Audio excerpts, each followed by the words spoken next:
Fakta kedua, Syiah bercerita tentang keyakinan mereka mengenai Al-Quran. Semua umat Islam telah berijma bahwasanya kitab Allah selalu terjaga dari pengubahan, penambahan ataupun pengurangan, terjaga dengan penjagaan Allah. Sebagaimana dalam firman-Nya, dalam Al-Quran Surat Al-Hijr ayat 9, sesungguhnya kamilah yang menurunkan Al-Quran, dan sesungguhnya kami benar-benar memeliharanya. Para ulama besar Ahlus Sunnah telah menegaskan bahwa barang siapa yang meyakini di dalam Al-Quran terdapat tambahan atau kekurangan, maka sesungguhnya ia telah dianggap keluar dari agama Islam, murtad. Akidah ini sudah amat sangat masyhur dan mutawatir di kalangan Ahlus Sunnah, sampai-sampai tidak lagi dibutuhkan seseorang untuk mendatangkan dalil-dalil tentangnya.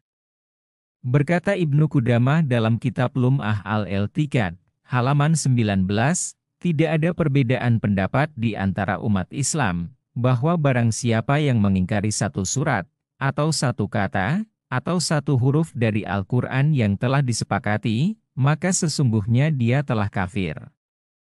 Syiah dan keyakinan mereka tentang tahrif, distorsi, pengubahan, Al-Quran. Ulama-ulama Syiah yang paling menonjol yang berpendapat bahwa Al-Quran telah mengalami distorsi adalah Al-Kulaini, Al-Qummi, Al-Mufid, At-Tabarsi, Al-Ka'asyani, Al-Jazairi, Al-Majlisi, Al-Amili, Al-Huiyai, dan masih banyak yang lainnya.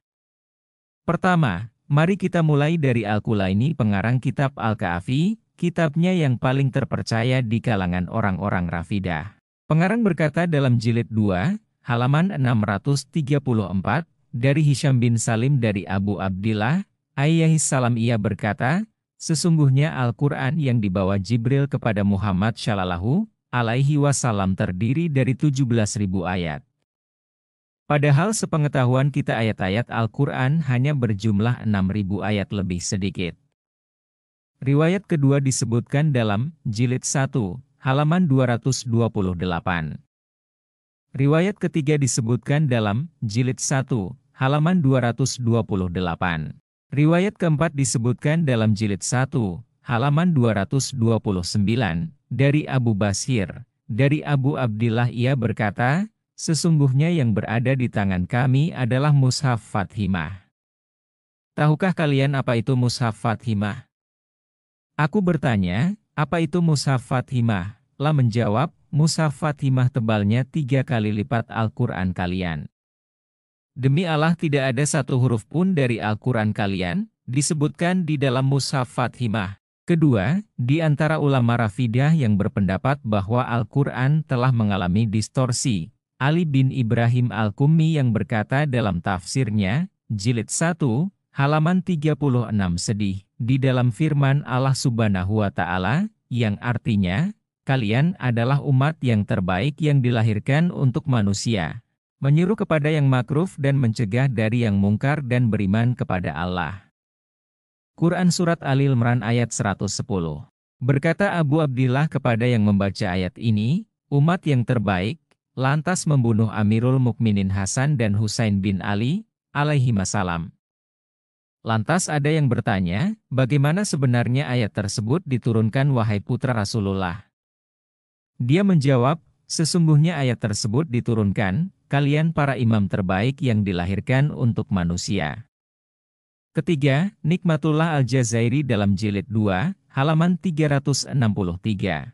Keempat, Al-Faid Al-Ka'asyani salah seorang ahli tafsir mereka yang tersohor dan pengarang tafsir Asy-Syafi'i, berkata dalam tafsirnya, jilid 1, halaman 49, kesimpulan yang dapat diambil dari berita-berita ini dan riwayat-riwayat lainnya yang berasal dari Ahlul Bait alaihissalam bahwasanya Al-Quran yang ada di hadapan kita ini tidaklah sempurna, sebagaimana yang diturunkan kepada Muhammad Shallallahu Alaihi Wasallam.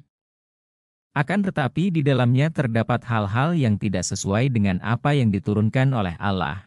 Di dalamnya ada yang diubah dan banyak pula yang telah dihapus, seperti nama Ali dari berbagai ayat, lafadz alu, keluarga, Muhammad Shallallahu Alaihi Wasallam, nama-nama kaum munafikin dan hal-hal lainnya. Juga Al-Quran tersebut tidak sesuai dengan susunan yang diridho oleh Allah dan Rasul-Nya Shallallahu alaihi wasallam. Kelima, Ahmad bin Mansur At-Tabarsi dalam kitabnya Al-Ihtijaj, Jilid 1, halaman 55, telah menyatakan bahwa Allah Subhanahu wa Ta'ala tatkala menceritakan kisah-kisah yang berkenaan dengan dosa-dosa dalam Al-Quran, Allah telah menyebutkan secara terang-terangan nama para pelaku dosa tersebut.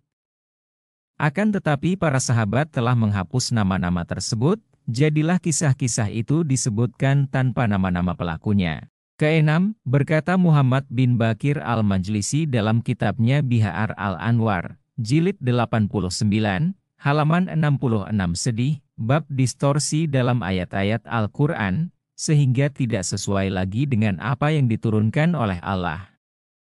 Ketujuh, Muhammad bin Muhammad An-Nu'man yang dijuluki Al-Mufid dalam kitabnya Awail al-Maka'alat, halaman 91. Kedelapan, Abu Hasan al-Amili dalam mukaddimah kedua dari kitab tafsirnya Mira'ah al-Anwar wa Mishka'ah al-Asra'ar, halaman 36, menyatakan, ketahuilah, sesungguhnya al-haq yang kita tidak bisa elakkan berdasarkan kabar-kabar yang mutawatir ini dan lainnya, bahwa Al-Quran yang ada di hadapan kita, telah diubah sepeninggal Rasulullah Shallallahu alaihi wasallam. Dan sesungguhnya orang-orang yang mendapatkan tugas untuk menyampaikan Al-Quran telah menghapus banyak kata-kata dan ayat-ayat. Kesembilan, Abu Qasim al-Hu'iyy, ulama kontemporer Syiah, dalam kitabnya Al-Bayan, halaman 236. Dengarlah Adnan Al-Wa'il yang memberikan contoh salah satu distorsi yang dialami Al-Quran, ketika turun ayat, yang artinya, hai para rasul, sampaikanlah apa yang diturunkan kepadamu tentang Ali. Dan jika tidak kamu kerjakan, apa yang diperintahkan itu berarti, kamu tidak menyampaikan amanatnya. Allah memelihara kamu dari gangguan manusia. Quran Surat Al-Ma'idah ayat 67.